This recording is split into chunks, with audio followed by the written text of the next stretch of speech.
అందుకోసమే ఇంత coal expertise ఉన్నటువంటి సింగరేణి కాలేజ్ని కేవలం కోల్కే పరిమితం చేయకుండా మిగతా ప్రాంతాలకు కూడా మిగతా మినరల్స్లో కూడా విస్తరింప చేయాలనేటువంటి ఆలోచనతో ఈరోజు క్రిటికల్ మినరల్స్ చాలా ఈ దేశానికి అవసరమని భారత ప్రభుత్వం డైరెక్షన్ ఇచ్చి పదే ప్రభుత్వ రంగ సంస్థలు వాటిల్లోకి వెళ్ళవని ఒత్తిడి చేస్తూ ఉంటే సింగరేణి కూడా అందులో పోవటం కోసం ప్రయత్నం చేస్తాం.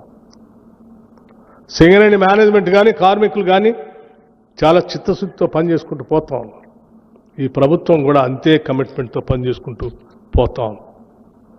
దయచేసి మీ అవసరాల కోసమో మీ వ్యక్తిగతమైన ప్రయోజనాల కోసమో మీ రాజకీయ లబ్ధి కోసమో ప్రయోజనాల కోసమో ఈ రాష్ట్రం పైన సింగరేణి పైన ఇటువంటి తప్పుడు ప్రచారం విషం చెమ్మొద్దని మాత్రం విజ్ఞప్తి చేస్తూ ఉన్నాను.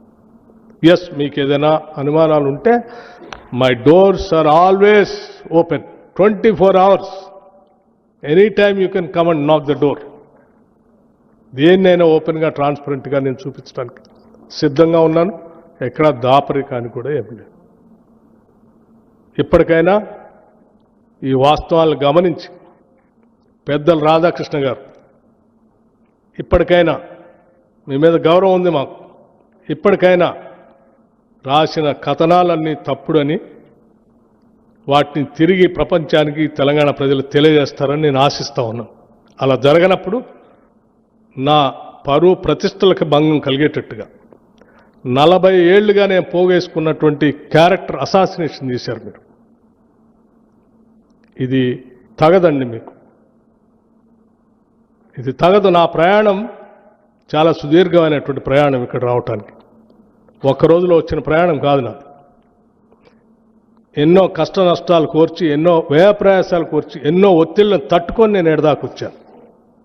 ఆ వచ్చింది ఒక లక్ష్యం కోసం, ఒక సంకల్పం కోసం. నేను ఇటువంటి చిల్లర పనుల కోసం రాలేదు, చిల్లర కార్యకలాపాల కోసం రాలేదు. నాకు వేరే ఉన్నతమైనటువంటి ఆలోచనలు, భావాలు ఉన్నాయి.